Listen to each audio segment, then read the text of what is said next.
শুভেচ্ছা শ্রদ্ধা।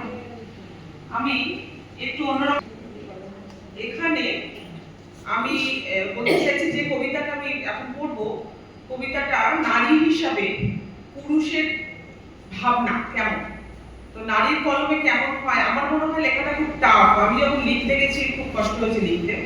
তো কিন্তু এটা অনেক আবৃত্তিকার এখন এটা আবৃত্তি করছেন, আমার সৌভাগ্য। তো লেখাটা লোকে নিয়েছে, শুনুন সেরকমই একটা কবিতা। নারীর চোখে যে পুরুষ কেমন হতে পারে বা কিছু। কবিতার নাম অভিশপ্ত অনুভব। বাবার প্রেমিকাকে আমি শ্রদ্ধা করি, সদা হাসি মুখের বিদুষী মহিলাকে আমি ফেসবুকের পাতায় প্রথম দেখেই তীব্র আকর্ষণ অনুভব করেছিলাম। 20 বছরের বড় প্রমিতাকে ফ্রেন্ড রিকোয়েস্ট পাঠাতেই চিবুক ছুঁয়ে ছাপোষা হলুদ মাখা হাতে আশীর্বাদ করা আমার মাকে কিন্তু আমি কম ভালোবাসি না। চিবুক ছুঁয়ে ছাপোষা হলুদ মাখা হাতের আশীর্বাদ করা আমার মাকে কিন্তু আমি কম ভালোবাসি না। তবুও যেদিন প্রমিতা আমার নতুন ওঠা গোফে হাত বুলিয়ে বলেছিল, তোর বাবা কিন্তু তোর মতো সুন্দর গিটার বাজাতে পারে না, সেদিন ওই কথা শুনে আমি ভিতরে ভিতরে কেঁপে উঠেছিলাম। দুপুরে বাবার নিজস্ব ল্যাবরেটরিতে সৃষ্টির উন্মাদনা লুকিয়ে দেখতে গিয়েই প্রমিতা মাসির কাছে ধরা পড়ে যায়।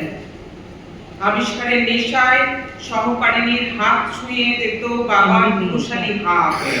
মেজরিং সিলিন্ডার থেকে নির্দিষ্ট মাপে দ্রবণ মেশানো হতো কনিক্যাল ফ্লাস্কে। ফুটতো তীব্র বুদবুদ, উঠতো ধোঁয়া।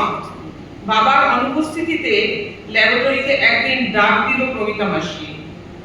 বিজ্ঞানের আলো শেখানোর আছিলায় বুদবুদ জাগিয়ে দিল আমার সদ্য কিশোর শরীরে। বাবাকে আমি শ্রদ্ধা করি খুব, কোনোদিন বাবার প্রতিদ্বন্দ্বী হতে না চেয়েও হে ভগবান, না চাইলেও একদিন মানুষ কিভাবে যেন গোপন অভ্যাসের দাস হয়ে ওঠে। সেদিনের অসমবয়সী পরকীয়ার চুম্বন আকর্ষণ আজ শেষ। নারী মনোহর পুরুষ হয়ে সদ্য বিবাহিতা নতুন বউয়ের কাছে আমাদের দাম্পত্যে আজ খুঁজতে চাইছি শুধুই মাতৃ স্নেহ। হে স্বর্গবাসী জন্মদাতা, তুমি বলো, তুমি তো জানো কোনো দিন কোনো কিছুতেই তোমার প্রতিদ্বন্দ্বী হতে চাইনি কোনোদিন। তবে কেন কেন কার পাপে নেমে এসেছে চরম এই অভিশাপ? वाह, की बात